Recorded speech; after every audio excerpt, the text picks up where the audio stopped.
রেকর্ডটা চালু করবে।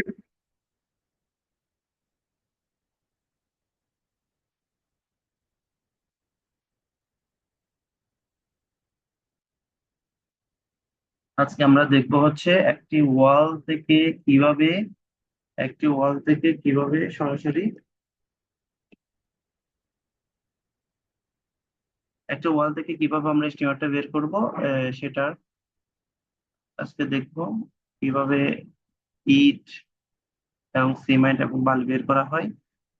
তো আমরা এখানে দেখবো আমাদের এখানে একটা প্ল্যান দেওয়া আছে এর মধ্যে একটা ওয়ালকে ধরে আমরা কাজ করতে পারি।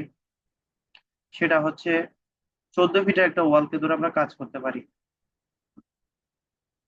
তো আমরা যদি দেখি 14 ফিটের একটা ওয়াল যেটা দেখাচ্ছে 14 ফিটের একটা ওয়াল যেটা দেখাচ্ছে, এর দুই পাশে দুইটা কলাম আছে। এক ফিটে দুইটা কলাম আছে। তার মানে হচ্ছে 14 থেকে 1 ফিট এদিকে চলে গেলে 1 ফিট ওদিকে চলে গেলে, তাহলে 14 থেকে বিয়োগ করলে তাহলে আমাদের ওয়ালটা থাকে 12 ফিট। তাহলে 12 ফিট যদি হয়, আমরা যদি এই এলিভেশনটা একটু ড্র করে দেখি, তাহলে এলিভেশন এটা ওয়ালের মাঝখানে কি আছে, আমাদের একটা জানালা আছে। এই জায়গায় আমাদের সুন্দর করে এখানে দেখানো আছে, আপনারা একটু দেখে নিবেন।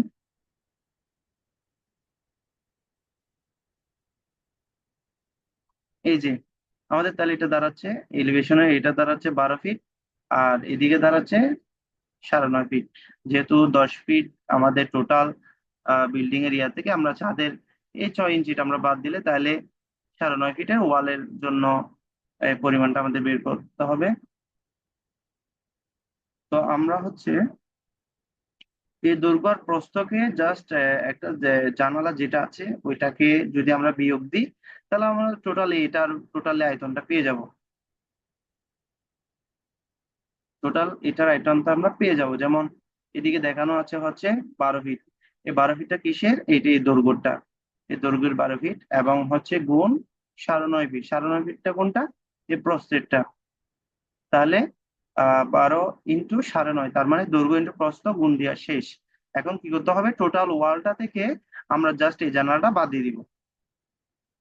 তাহলে বিয়োগ 4 × 4, তার মানে হচ্ছে জানালার দৈর্ঘ্য 4 ফিট আর প্রস্থ হচ্ছে 4 ফিট। তাহলে আমরা টোটাল ওয়াল থেকে আমরা জানালাটা বিয়োগ দিয়ে দিয়েছি। এখন আসছে টোটাল 98 SFT। এটাকে যে আমরা দৈর্ঘ্য ইন্টু প্রস্থ গুণ দিব, আমাদের সবসময় বের হবে স্কোয়ার ফিটে। স্কোয়ার ফিটে বের হবে।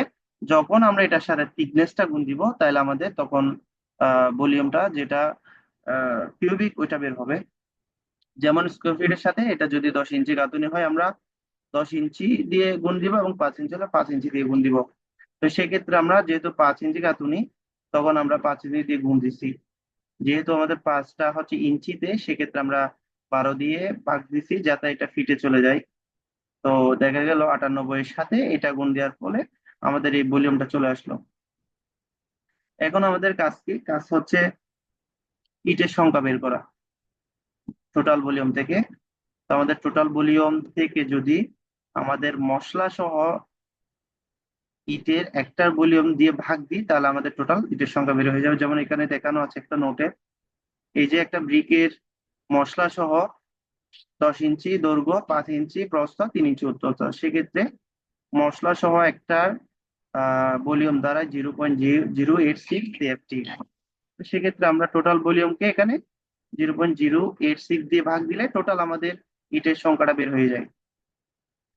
এখন আসি আমাদের মর্টারটা বের করতে হবে।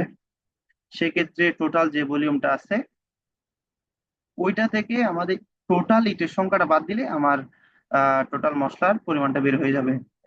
তো সেক্ষেত্রে হচ্ছে আমাদের ইটের সংখ্যা যেটা বের হয়েছে ওইটা দিয়ে আমরা মশলা ছাড়া ইটের টোটাল ভলিউমকে গুণ দিলে, তাহলে আমাদের টোটাল মশলাটা আলাদা পৃথক হয়ে যাবে। এই যে নিচে দেখানো আছে, আমাদের মশলা ছাড়া একটা ইটের দৈর্ঘ্য প্রস্থ উচ্চতা হচ্ছে 9.5 ইঞ্চি, 4.5 ইঞ্চি ও 3.25 ইঞ্চি। সেক্ষেত্রে দাঁড়ায় 0.068 CFT মশলা ছাড়া একটা ইটের অনুপাত, একটা ইটের ভলিউম। এই যে টোটাল 40.83 থেকে এই টোটাল ইটের সংখ্যাটা আমরা বাদ দিলে আমরা মশলার পরিমাণটা বের হয়ে যায়।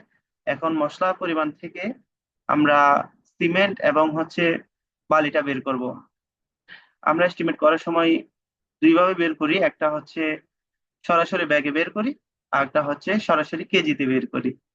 তাহলে কেজিতে কিভাবে বের করবো আর হচ্ছে ব্যাগে কিভাবে বের করবো সেটা আমরা এখানে প্রসেসিং আছে, সূত্রটা অ্যাপ্লাই করছি। যেমন আমাদের টোটাল 9 CFT হচ্ছে বেজ আয়তন।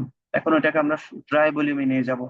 ড্রাই ভলিউমে নিয়ে যাওয়ার জন্য 1.33, যেটা আমাদের সূত্রের ফর্মুলা ব্যবহৃত হয়, ওইটা ইউজ করেছি, এবং এটা দিলে হয় 11.97 CFT বের হয় আমাদের। তো সিমেন্ট সরাসরি ব্যাগে বের করার জন্য আমাদের কোন সূত্রটা অ্যাপ্লাই করতে হবে? 11.97 ইন্টু 1, ওয়ানটা হচ্ছে রেশিওর 1, এবং 0.80 এটা করতে আসলো আগের ভিডিওতে দেখানো আছে।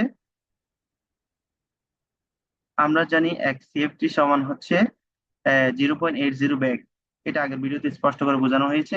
এরপর ডিভাইডেড বাই 5টা করতে আসলো, 5 হচ্ছে রেশিও 1:4, দুইটাকে যোগ করলে হয় 5, এটা দিয়ে ভাগ করলে আমরা 1.91 ব্যাগ পেয়ে যাই।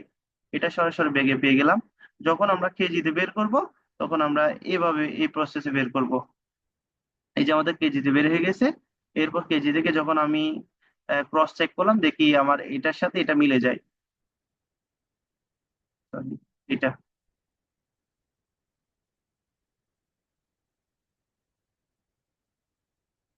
এরপর আসি বালি কিভাবে বের করব। আমাদের সেম 11.97 কে দিলাম, এরপর হচ্ছে ইন্টু 4, 4টা হচ্ছে রেশিওর 4, 1:4, রেশিওর 4টা দিলাম। এরপর ডিভাইডেড বাই 5, রেশিওর যোগফল সমান 9.576 CFT আমাদের বালি দরকার। এভাবে আমরা সাধারণত এস্টিমেট করে থাকি। ধন্যবাদ, আসসালামু আলাইকুম।